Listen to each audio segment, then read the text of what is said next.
Divine Lord, and pray for the peace and prosperity of the whole universe. Shanti Shanti Hari Om Tat Sat. Om Stavakaya Dharmasya Sarvadharmaswarupine Stavakaya Dharmasya Sarvadharmaswarupine Avataravarishtaya Ramakrishna Yate Namah. Asato ma sadgamaya tamaso ma jyotirgamaya. Asato ma sadgamaya tamaso ma jyotirgamaya. Pratyoramamritangamaya. Om Shanti Shanti Shanti. Let us bow down to Sri Ramakrishna, the embodiment of all religions, the Supreme God incarnate. Let us pray to Him to lead us from unreal to the real, to lead us from the darkness of ignorance to the light of knowledge, to lead us from death to immortality. We have been discussing many topics taken from the Gospel of Sri Ramakrishna. Sri Ramakrishna has clarified many things regarding spiritual life and practice.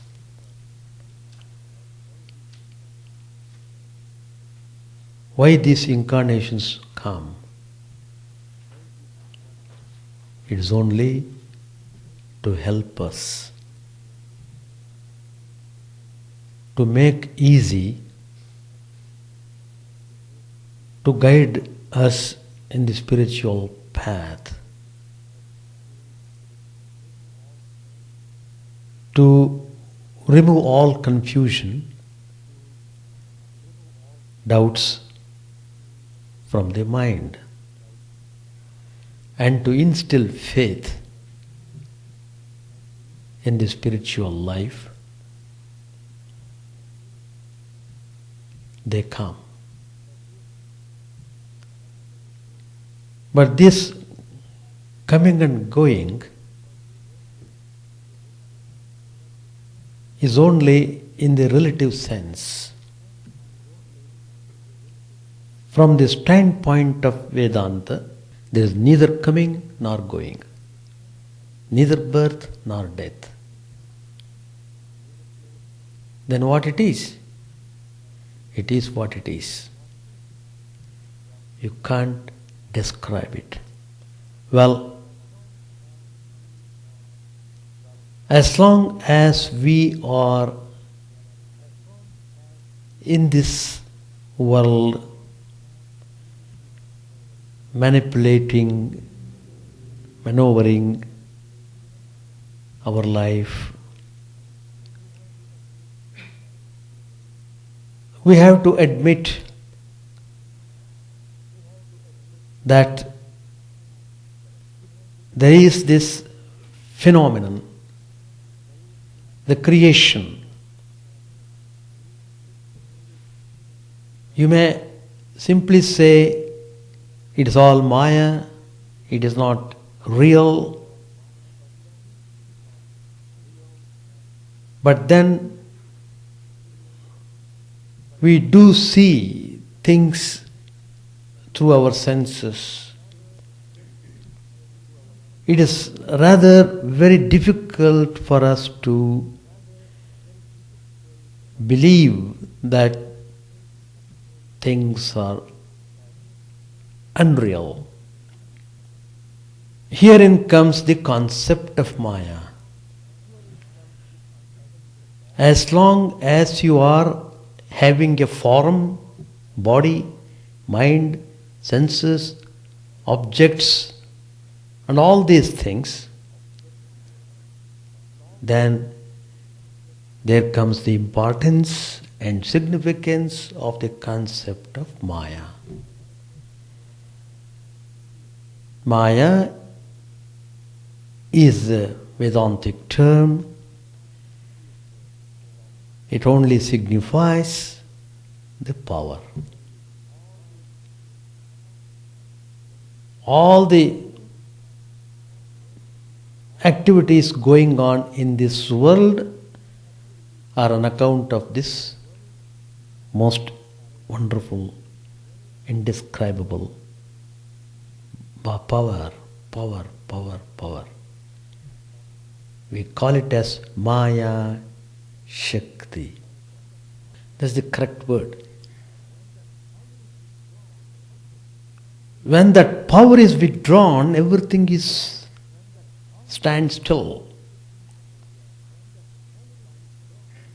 Suppose you have kept some vegetables on the oven for cooking, with water, everything is boiling up because the heat is there below. Suppose you turn off the heat, all the activities stop. If you turn off the heat, the activities will stop. Then again you turn on, again the activities will begin. Again it begins to boil. All the vegetables begin to boil. So, action and inaction are due to the display of the power, display of the Maya-Shakti. So, very important observation and confirmation we should make is that we should accept in toto the power of Shakti. The whole world is nothing but the manifestation of that power. That power is originated from the invisible reality, that is Brahman.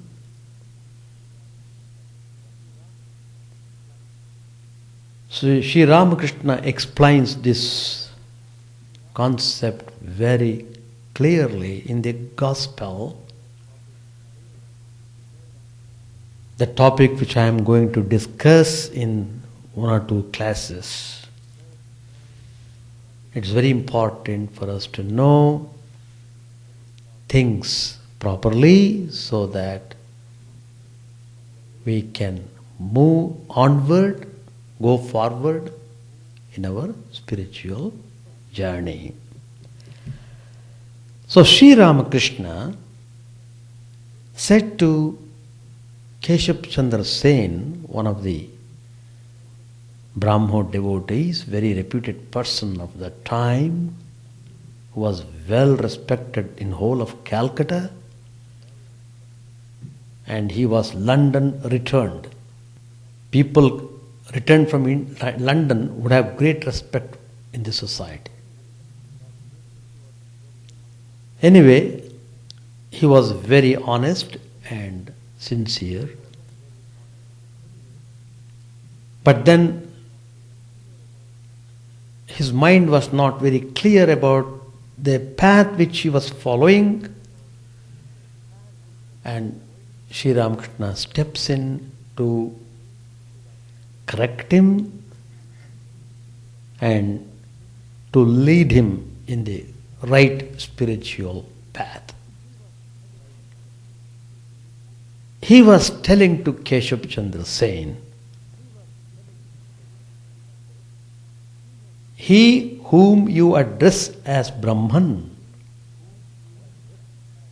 is none other than she whom I call Shakti, the primal energy, Adya Shakti. So Sri Ramakrishna is giving out the idea that Brahman is called as Shakti. That means Brahman is also Shakti, the power, the MayaShakti, the primordial power. And so, it's because of this power you see all this manifested state. The whole world, the whole universe is acting well on account of this manifestation of the divine power. What is dissolution? When the whole creation stops its function. It is just like drawing the fire out, just like putting off the power. When the power is withdrawn, the whole thing comes to stand still. No activity of any sort. That's the state of dissolution. Again the creation will start. That is, when you put on the power button, vegetables begin to boil.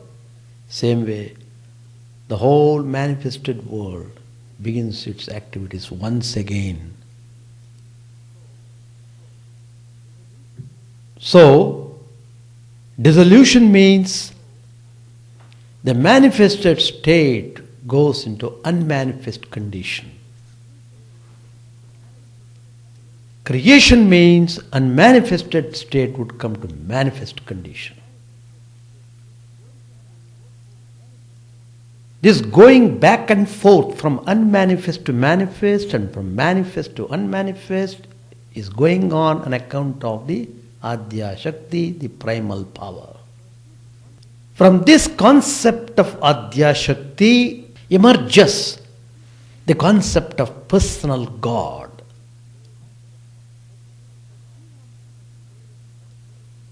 When Sri Ramakrishna says Brahman and Shakti are one and the same, it also means that the personal God and impersonal God are one and the same. As I explained earlier, the incarnations do come to help us in our spiritual path to realize our true nature. The personal God is doing the same thing. In order to cheer up in our spiritual pursuit, the concept of personal God has come, which is very useful. It is not fiction, it is not story, it is not illusion, it is real, very real. So, if you negate the power, then you negate the whole thing. No life, no activity. So, you have to accept Brahman and the Shakti, impersonal God and personal God. It's called Brahman in the Vedas when it transcends speech and thought and is without attributes. and action.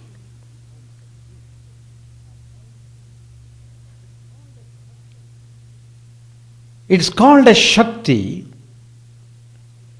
when it initiates activity, creation, preservation and dissolution. Now the next point Sri Ramakrishna points out, you may feel 1,000 times that it is all magic, but you are still under the control of the Divine Mother. You can't escape her. You are not free. You must do what she makes you do. A person attains knowledge of Brahman only when it is given to him by the Adya Shakti, which is called as Divine Mother. Then alone does one see the whole thing as magic, otherwise not. These are all the words of Sri Ramakrishna which I am just stating. As long as the slightest trace of ego remains, as long as you feel you are an entity, you are living within the jurisdiction of the Adya Shakti. When you say, I am this particular form, I am this, I am male, my name is so and so, my occupation is this, I am this, I am that, describing all your qualities, when you are in that state, you are certainly under the jurisdiction of the primordial power, which is Adya Shakti, which Sri Ramakrishna calls it Divine Mother.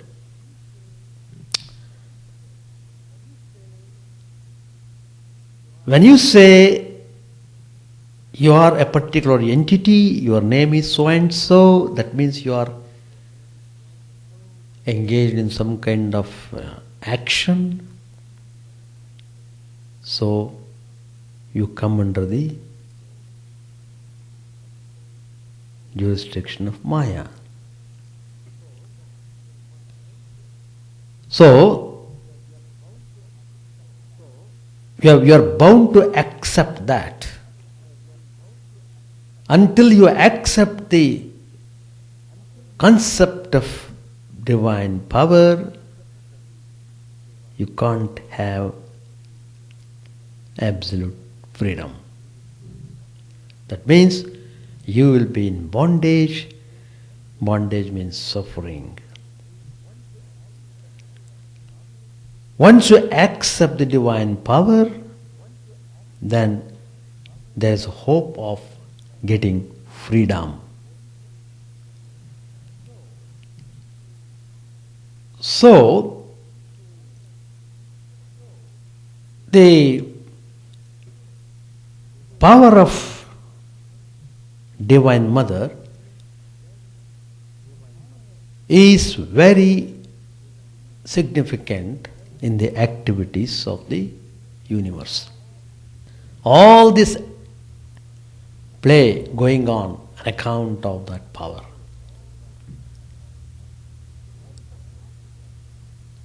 With the help of Adya Shakti,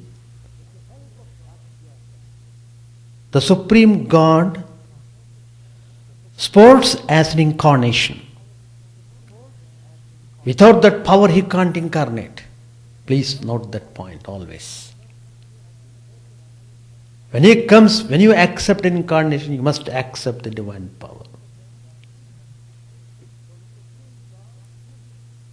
So the Supreme God, through his Shakti, incarnates himself as a holy person. Then alone does it become possible for the incarnation to carry on his mission. So, everything is due to the Shakti of the Divine Mother.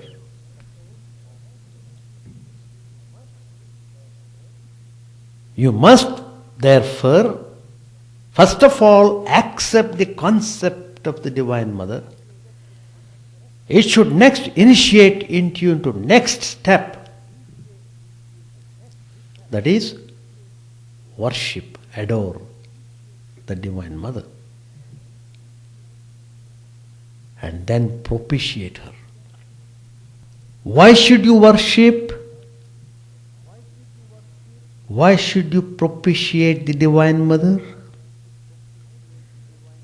Because you are having ego, you are having mind, you are having body, you are having senses, you are having karma vasanas, samskaras. You are pulled by so many things. You are being constantly pushed and pulled.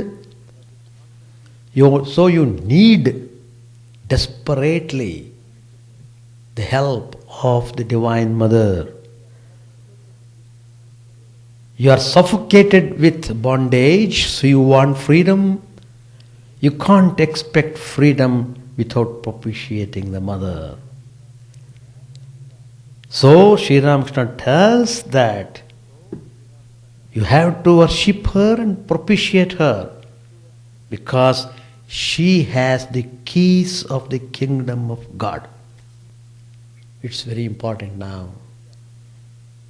So now it's very clear. The keys of the kingdom of God are with the Mother. In order to get the keys, you must propitiate her. That's the point. There's a famous text. It's called Devi Mahatmyam. In that text it is described that the Devi, that is the Divine Mother, who is she? She is the power of the Supreme Being and of inexhaustible valor. She is the Adya Shakti, primeval Maya. She is the seed of the universe and its pervader. So, you have to propitiate her in order to get her grace. If she becomes gracious, she brings about your final liberation from all worldly bondage. That means you'll be free from suffocation. Sri Ramakrishna, if you study his life is a demonstration of spiritual life in practice. Not simply theorizing and talking about. He lived the life, and so what he says is absolutely true.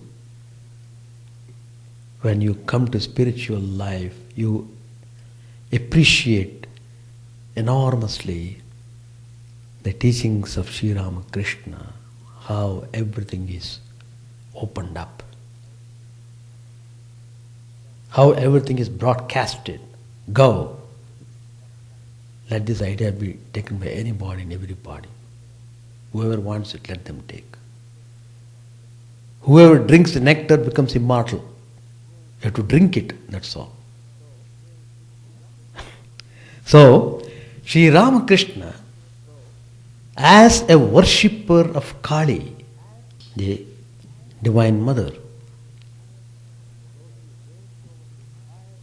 though he ranged over the entire gamut of religious paths and practices, he came back to the roost at Kali's feet as her beloved, winsome child. Swami Vivekananda, the greatest disciple of Sri Ramakrishna, He confided that what his master called as Kali entered into him sometime before Sri Ramakrishna's Mahasamadhi. Sri Ramakrishna left the body. Before he left the body, Swami Vivekananda felt tremendous power is entering into his heart. That power. And he felt her heart has been occupied by the Divine Mother Kali.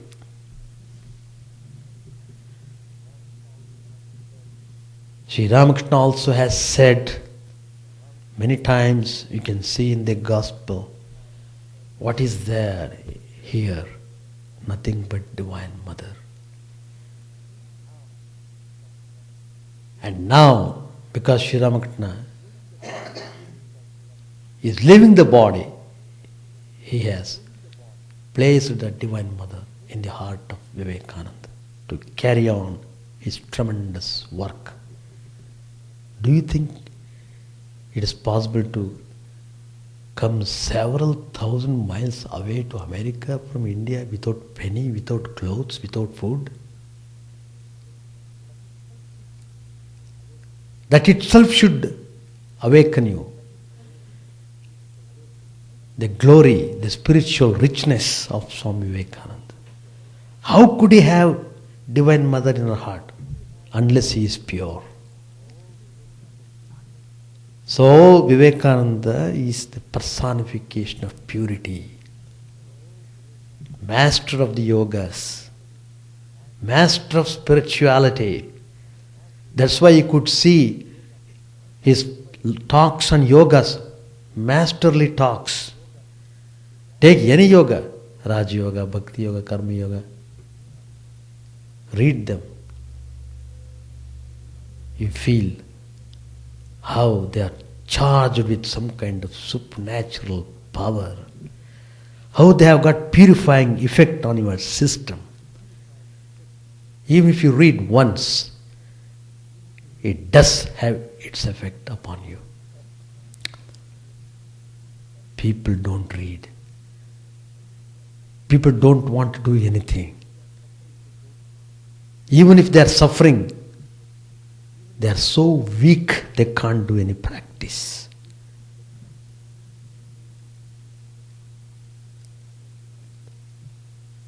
Even if the help is there, they are not taking the help.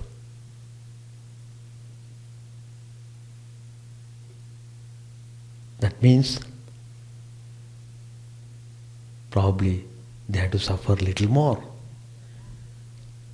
before they act upon.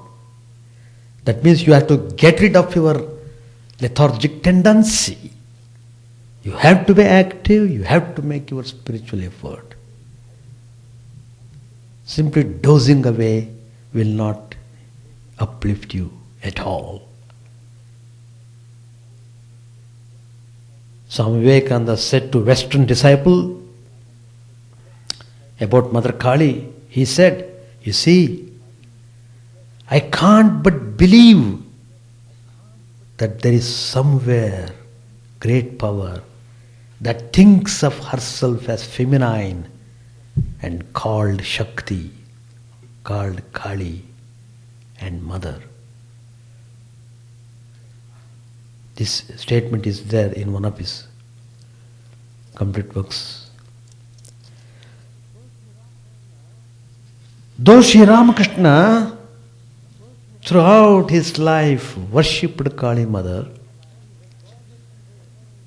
he regarded her as identical with Brahman, the ultimate reality. Let us not have any more confusion about what is this form, what is that formlessness, etc. If you come to Sri Ramakrishna, you should not have any doubts. If you have doubts, that means you are not following the teachings properly. You are not practicing properly. That's all I can conclude. So when Sri Ramakrishna says Brahman and Kali are identical, the ultimate reality which you call Brahman is the Divine Mother Kali. The Brahman which is impersonal God is Kali, the personal God. While Brahman is attributeless, formless and static, Kali has a form. She has various attributes and she is dynamic.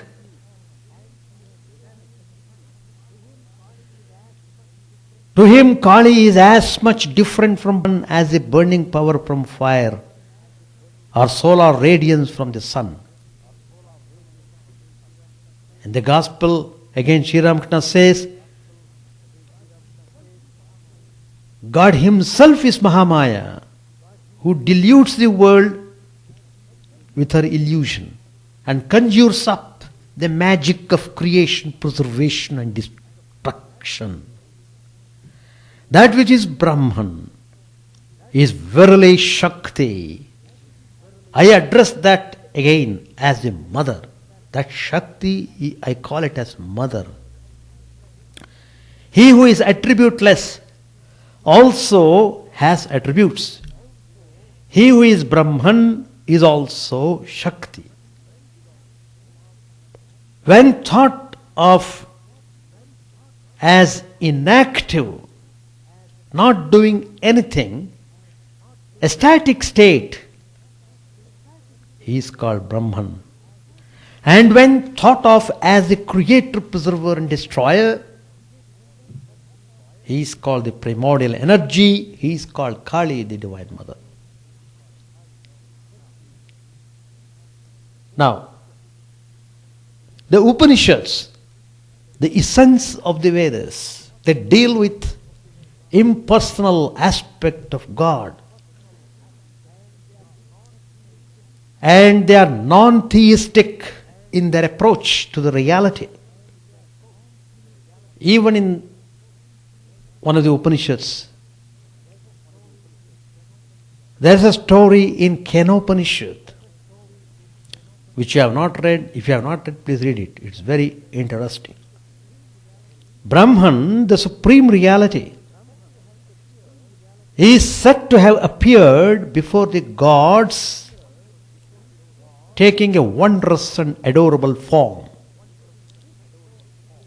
It is in this story again we hear of the Divine Mother, who is called as Uma,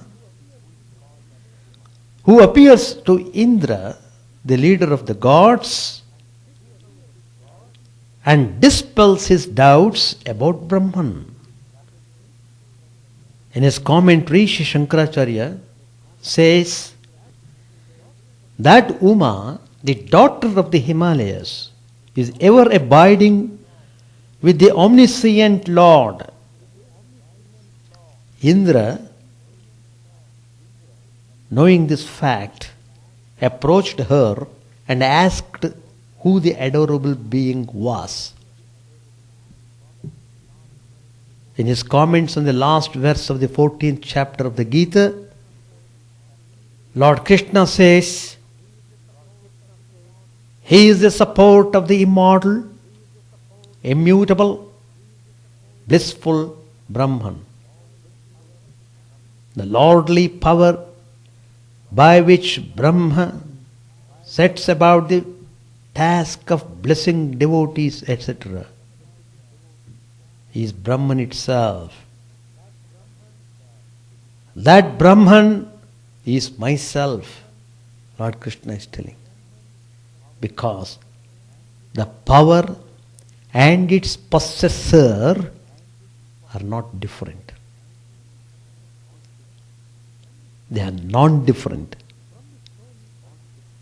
From the story of the Upanishad and Shankara's illuminating comments on it, it becomes clear to us that the grace of the Divine Mother is necessary for the realization of God and the attainment of freedom. Well, Some people take up religious life very earnestly. There are people everywhere in the world trying and struggling in spiritual path. Very often they feel that in spite of their best efforts and intentions, the mind is unaccountably attracted and attached to the external world and its various objects. When we discriminate, we see the world as utterly hollow and insubstantial. But that understanding proves to be short-lived, like a flash of lightning on a stormy night. Next moment, we are again engulfed in the darkness and begin to chase 100 worldly things and desires. Why is it so? Who causes this delusion? This almost irresistible sense attraction. Herein comes the concept of Maya. So it is the deluding power of the Divine Mother that is responsible for all the things happening in this created universe. So it is because Mother is allowing the entities to go and have the fun in the world, enjoy. As long as people want to enjoy, let them enjoy.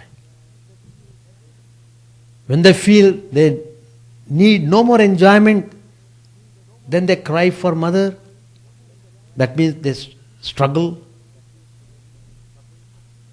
to retreat. Then Mother will be gracious. But you have to accept the Mother, and you have to propitiate the Mother. You have to worship the Mother to get her grace.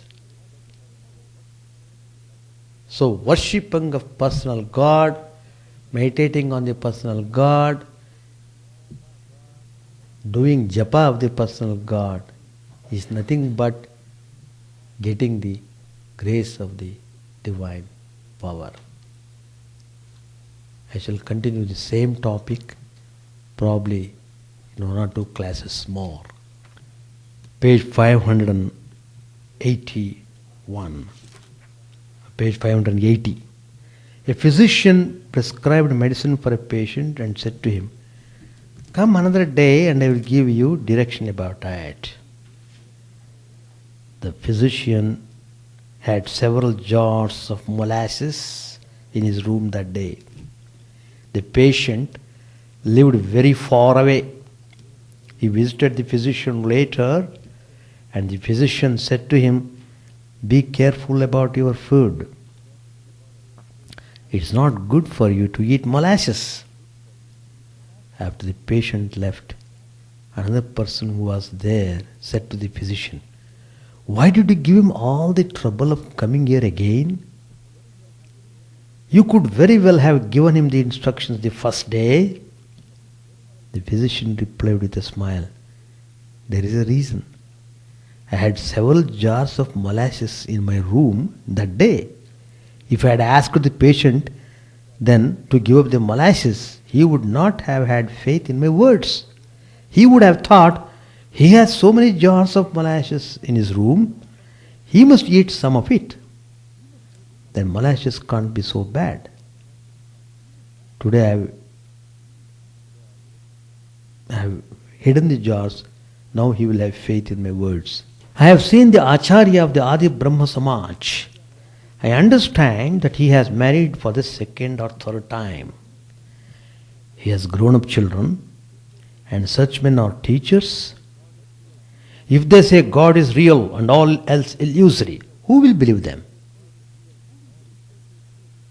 you can very well understand who will be their disciples. Like teacher, like disciple. Even if a sannyasi renounces lust and gold mentally but lives with them outwardly, he can't be a teacher of men. People will say, oh, he enjoys molasses secretly. Once Mahendra Kaviraj of Sindhi gave 5 rupees to Ramlal. I didn't know about it. When Ramlal told me about the money, I asked him, for whom was the money given? He said it was for me. At first I thought that I should use it to pay what I owed for my milk. But will you believe me? I had slept only a little while when I suddenly woke up with writhing with pain, as if a cat was scratching my chest. I went to Ramlal and asked him again, was the money given for your aunt? The Holy Mother, his wife, Sri Ramakrishna's wife. No, Ramlal answered. Thereupon I said to him, go at once and return the money. Ramlal gave it back the next day. Do you know how it looks for a sannyasi to accept money or to be attached to an object of temptation?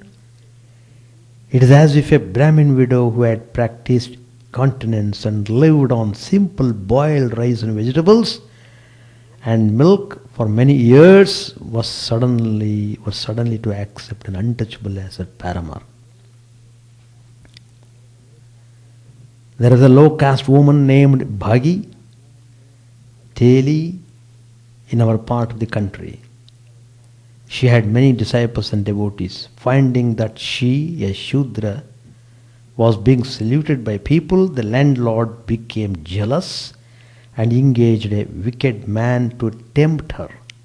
He succeeded in corrupting her, and all her spiritual practice came to nothing. A fallen sannyasi is like that. You are leading householders' lives. It is necessary for you to live in the company of holy men. First of all, the company of holy men, then Shraddha, faith in God. How can people have reverence and faith in God if the holy men do not sing His name and glories? People respect a man if they know that in his family there have been royal ministers for 3 generations. To Yam, Master said, even if one has attained knowledge, one must still constantly practice God consciousness. Nangta used to say, that is Totapuri, what's the use of polishing the outside of a metal pot one day only? If you don't polish it regularly, it will get tarnished again. I shall have to go to our home sometime.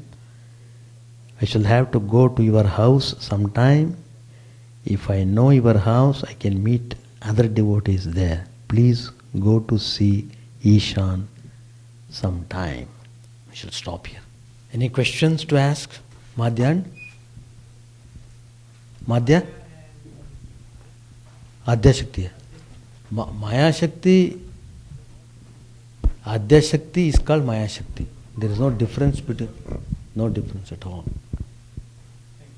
Adhyashakti is called MayaShakti. Anything else? Do you have any question? Do you have? Simply intuition. No, the point is, first of all, the person should aspire for spiritual life. Then he will approach a person to follow a particular path, to have a particular form of God, so that you can hold on to that personal God and practice it, practice all the disciplines required. And when you repeat the sacred divine name of that particular form, of that personal God, then because of the power of the purity and your practice, you will be blessed by the realization of the truth. And you will know what it is, everything. Am I clear to you? Anything to ask? No, it depends. It depends. Choosing means it's like this. First of all, there should be spiritual aspiration from the aspirant. Then when that spiritual person who is aspiring for spiritual path, when that person approaches us, then we will guide that person with some literature so that to prepare him properly, so that he will go with clear concept of the things. Like that we do. There are so many ways of choosing the disciple. In case of incarnations, they know, so they themselves will pick them up, choose them. But there are some teachers, for example, if you take our example, we are all the instruments of Sri Ramakrishna. We feel whatever Sri Ramakrishna wants, that will be done. It's by the Sri Ramakrishna's will you have come here, and by his will you are able to come regularly, you attend the class and so on. And then because of constantly hearing about Sri Ramakrishna, you feel a kind of spiritual kindling in your heart, and why not I try the spiritual path, like that the feeling comes to you. Then you will approach us, and then we will say, okay, you read some of these books so that you are stabilized in your thinking. What is needed is, in spiritual practice, stability is important. Stability. It must be stable and steady. Then only it is possible to go onward. Otherwise, what happens? Mind is so distracting, and every now and then you keep on shifting your mind from one thing to another. Then you will not be able to do any practice at all. See, if you want to have the vegetables properly boiled, you must allow the fire to heat up for sufficient time. If you keep on keeping the vegetables on and off, it will not be boiled at all. It has to be steadily boiled for some time. In the same way, when you take up spiritual path, when you get spiritual guidance, you must follow it steadily for sufficient period of time, not simply distracting yourself. And the period of time depends upon how much you have to face your problems in your system, because it depends upon your inner struggle. Sometimes some people, they don't have any kind of reactions in the mind. For them it is very easy. Some people, they may have so many things in the coming up, disturbing the mind, so they have to sort it out and remove the weeds, remove the impurities, and keep practicing it. So time factor differs from person to person. Anything else? Any more? Do you want to question? The point is, you have to identify the causes for unsteadiness. You have to figure it out, why it is happening, why I am unsteady, what is the reason. Because your background, your surroundings, your association, all these come into play. So, where I am going wrong? Am I going wrong with my association? Where exactly I am going wrong? So, you have to find out that. Your friends, your relations, your surroundings, your situation, your home, your job area, everything where you are associated with, You have to scrutinize properly. And if you are aspiring for spiritual life, it should not be difficult for you to understand why you are becoming unsteady. So the reason is easy to follow. We can find out the reason why you are unsteady. Then how to make it steady? Whatever the reasons you have found out, take them out one by one. Take steps to eliminate the things which are responsible for causing unsteadiness. So like that you have to build up your personality. That's why spiritual life begins on the formation of your character. So you have to well establish yourself in proper code of conduct and a kind of regulated life, pure thinking, pure action, subjectively. Don't think of others, what they are doing, etc. Don't equate yourself with others. Take it subjectively. What I am doing, I should do things properly. So that's the way you should look into yourself and take steps to purify the mind.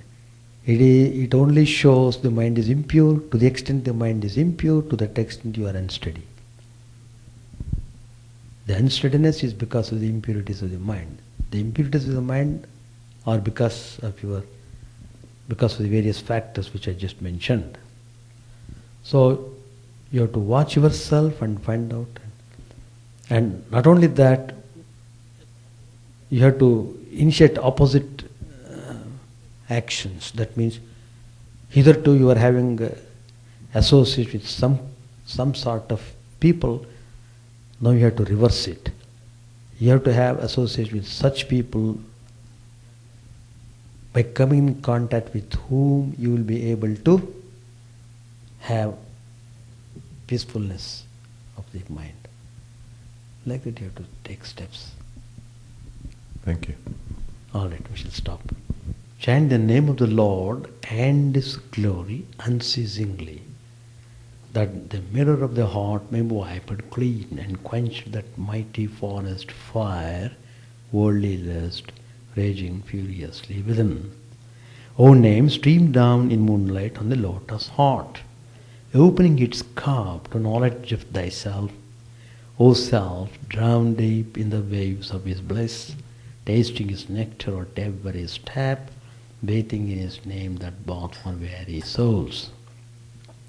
Various are thy names, O Lord, in each and every name thy power resides.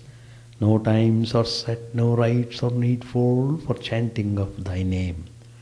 So vast is thy mercy, how huge then is my wretchedness, who find in this empty life and heart no devotion to thy name. O my mind, be humbler than a blade of grass.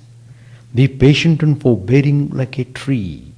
Take no honor to thyself, give honor to all. Chant unceasingly the name of the Lord. O Lord and soul of the universe, mine is no prayer for wealth or retinue, the playthings of lust or the toys of fame. As many times as I may be reborn, grant me, O Lord, a steadfast love for thee. A drowning man in this world's fearful ocean is thy servant, O sweet one. In thy mercy, consider him as dust beneath thy feet. Oh, how I long for the day when an instant separation from thee, O Lord, will be as 1,000 years. When my heart burns away with its desire, and the world without thee is a heartless void. Prostrated at thy feet, let me be in unwavering devotion, neither imploring the embrace of thine arms, nor bewailing the withdrawal of thy presence, though it tears my soul asunder.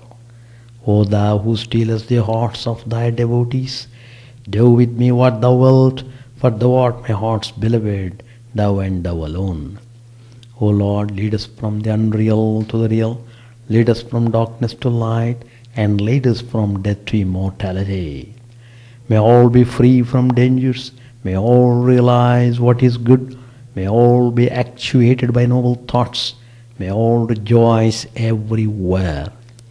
May all be happy. May all be free from disease. May all realize what is good. May none be subject to misery. May the wicked become virtuous. May the virtuous attain tranquility. May the tranquil be free from bonds. May the freed make others free. May good betide all people. May the sovereign righteously rule the earth. May all beings ever attain what is good. May the worlds be prosperous and happy. May the clouds pour rain in time. May the earth be blessed with crops. May all countries be freed from calamity. May holy men live without fear. May the Lord, the destroyer of sins, the presiding deity of all sacred works, be satisfied. For he being pleased, the whole universe becomes pleased. He being satisfied, the whole universe feels satisfied.